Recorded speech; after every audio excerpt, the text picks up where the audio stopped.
先만다。 근데 랑기 레동 드바토디 파 마다나 내류 짓다 단또 못해 봐지래 대 드바토비 제도 근데 도지선비 건데 어때래 봤어 其实，如果自己的恶业罪障没有清净去除的话呢，那不可能证悟实相的内容。所以呢，为了清净罪障呢，那又有金刚萨埵的指导。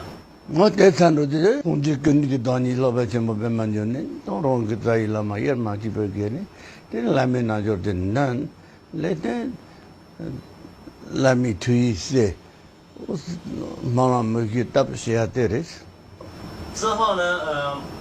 这些都做结束了之后呢，一切诸佛的总集，无间大师莲花生跟自己的根本上师无二无别，诚恳的来做祈请观想之后呢，上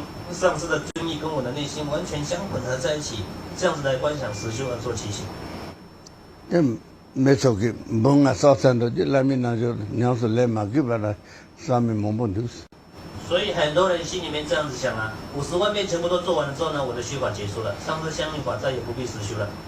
来面那就从这搞不马上就把这让个娘是来单个就来嘛都要个求下去嘛的。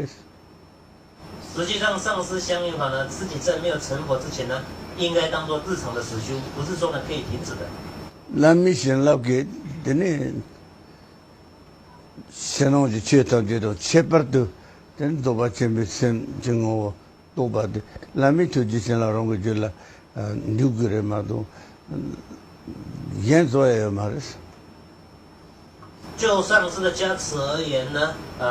总体而言，任何的实修，特别个别而言的大圆满的实修，要证悟内心实相的话呢，只有靠上师加持进入内心之外啊，没有其他的方法。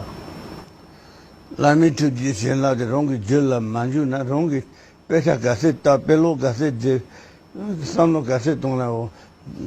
那路就谈的让个多，我那就多头嘛的。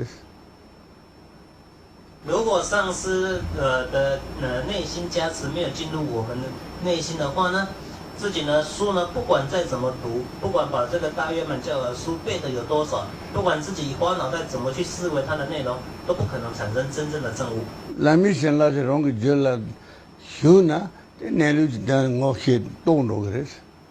但是呢，如果上师的加持进入了内心中呢，一切万法的实相自然证悟了。这些的来面那就别给钱没得。因此之故呢，上师相应法呢非常重要。这点的在来面那就的嘛，那个